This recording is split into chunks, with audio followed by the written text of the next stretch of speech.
What's up, everybody? What's going on? This is Malik Carter. Another episode of Wealthy Ways podcast. It's a lot going on, man. It's a lot going on in these streets, especially in my city in Philadelphia. Um, it's a ton to talk about, man. The economy is going crazy. Yeah, excuse me, man. It's chair. I'm not in my usual space today. So my living room, not my usual space. So, it's once again, I'm always new. I'm still new to the circumstances to trying to figure out, how to work the system. Hold on a second. I'm trying to share this out on my other page. So I know it's other people that might be interested in hearing what I have to say. Let me get the-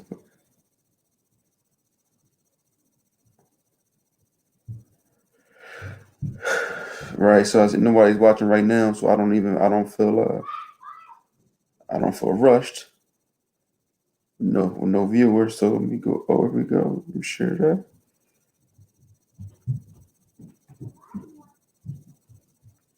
There you go. All right. There you go. Yeah, man. So first, man, I think it's important, that we start off, man, with everything that's going on in these streets of Philadelphia. I do live in Cows Creek. For those of you that know, it's in Philadelphia.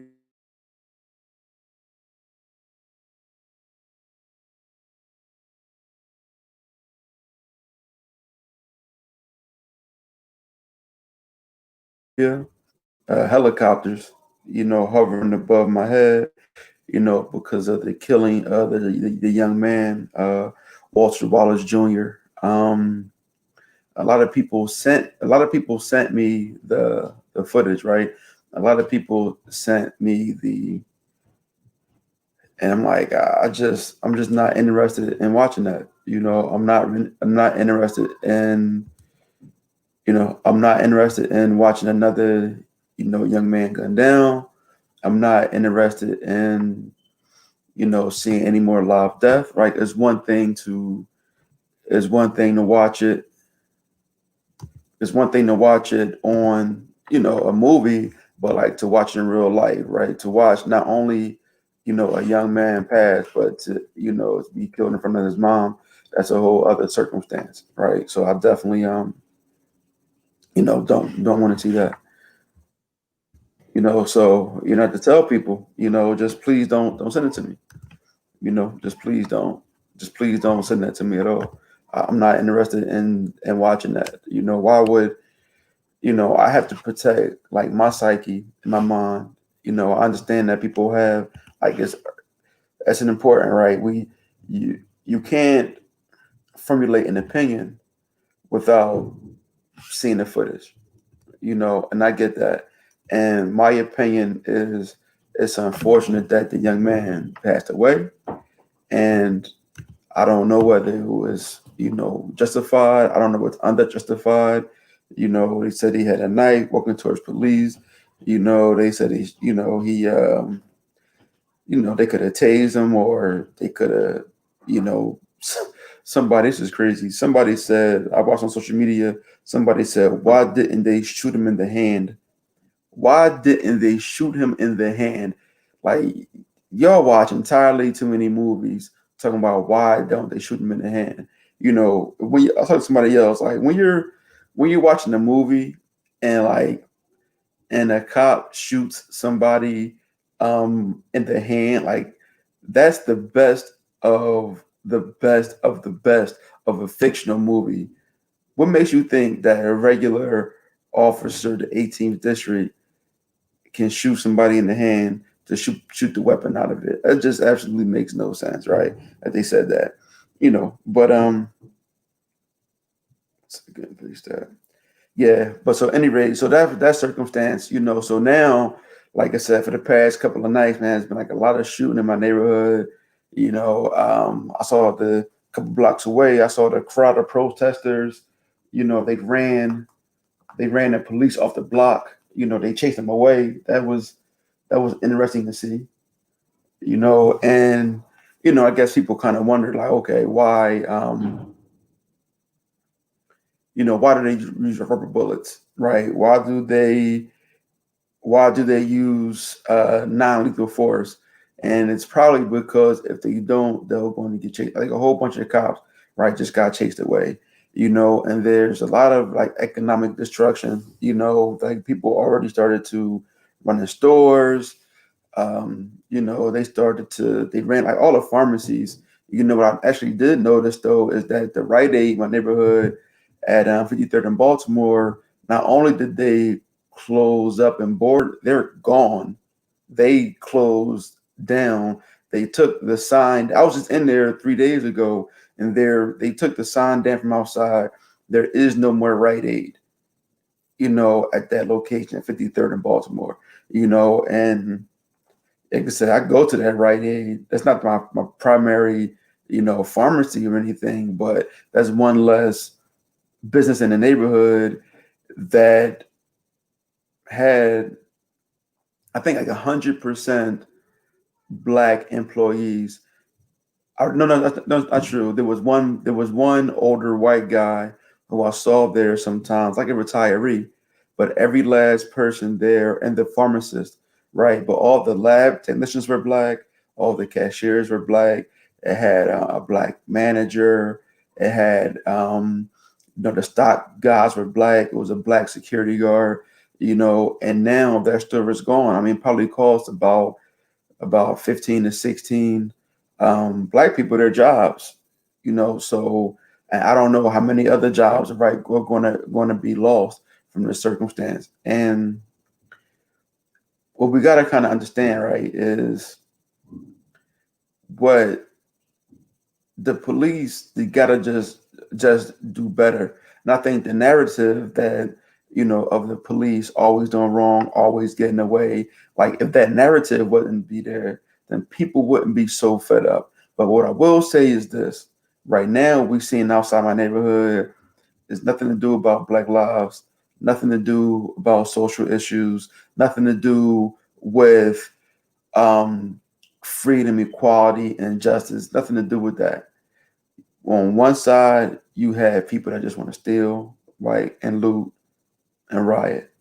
On the other half, there's the anarchist, and the anarchist graffiti is all over the neighborhood now, and they care nothing about what's really going on, and the plight of black people, they just really want to cause mayhem, and they are, and the people that are paying for that mayhem are the average citizens, right? So there's a lot of things at play, and what they're doing is really taking away from the real cause.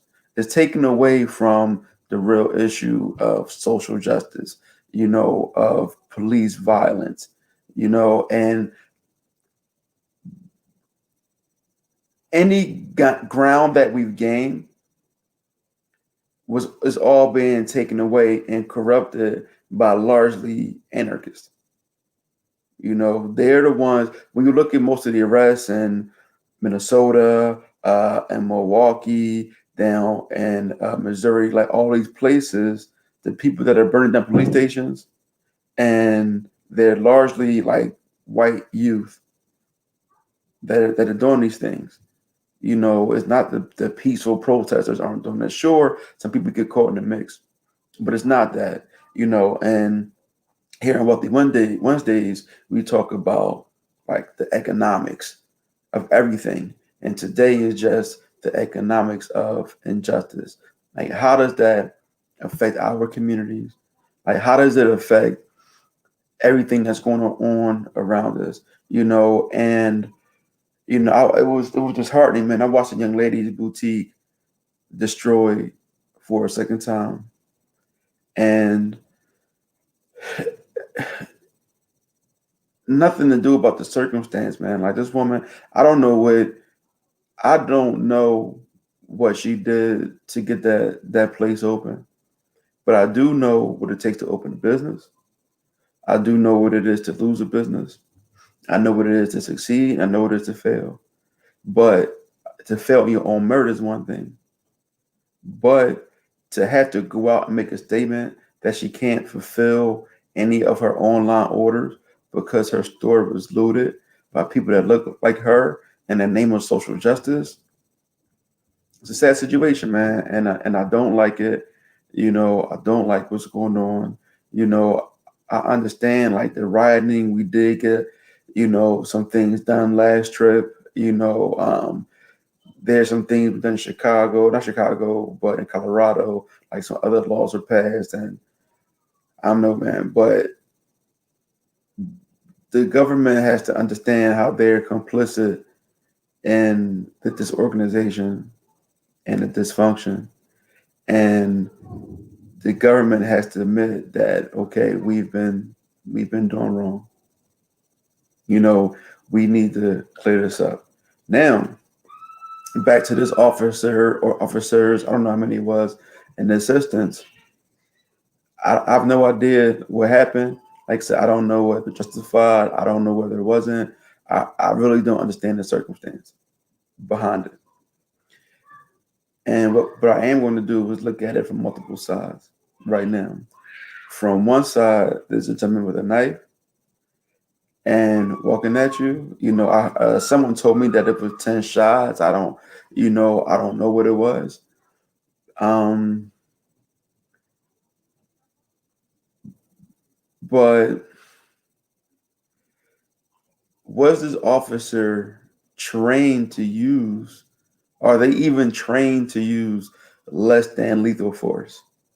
Right? If they draw their guns or something with a deadly weapon, are they trained to do to? Are they trained to use tasers? Right? Are they trained to use nightsticks? Are they trained to use shields? Are they trained to wait to call back up? Like what is the training?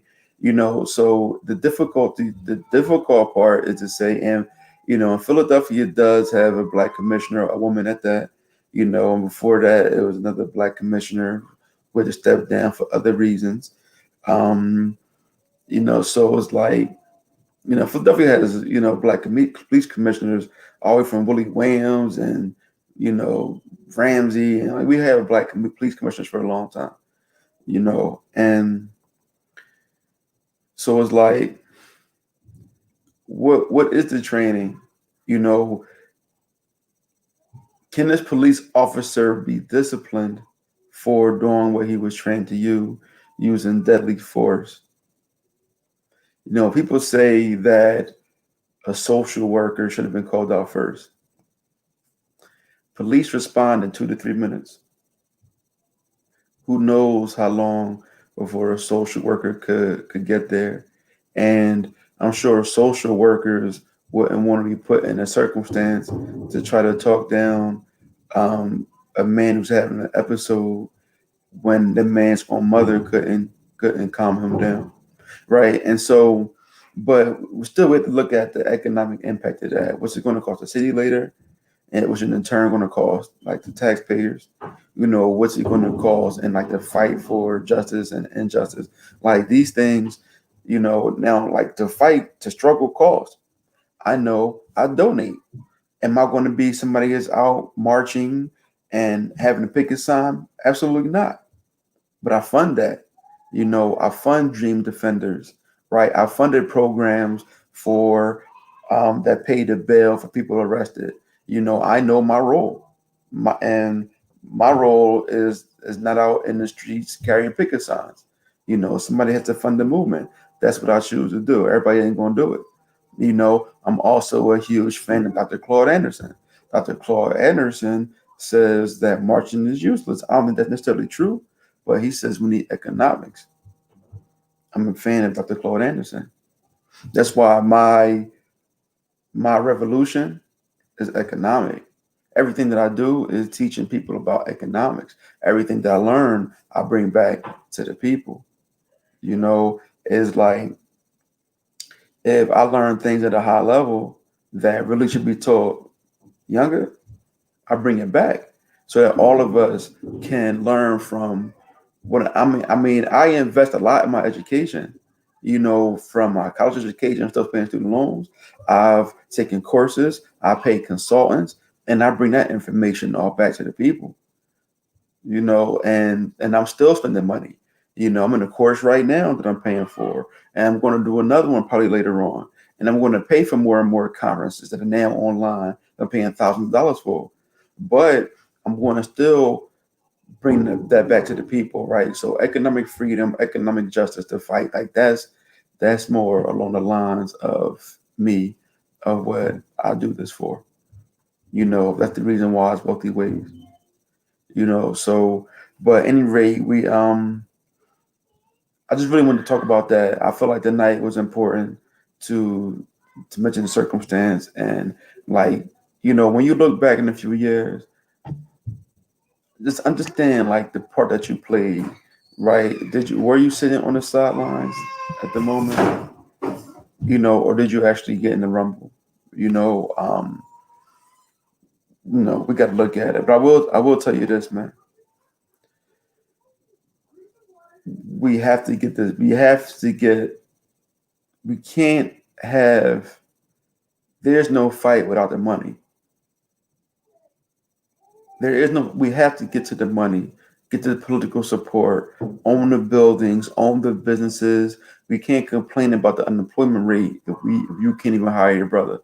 If you can't give your son a job, if you can't give your nephew a job, then it's tough to complain about the unemployment rate, especially when the best of us made money and they skip town.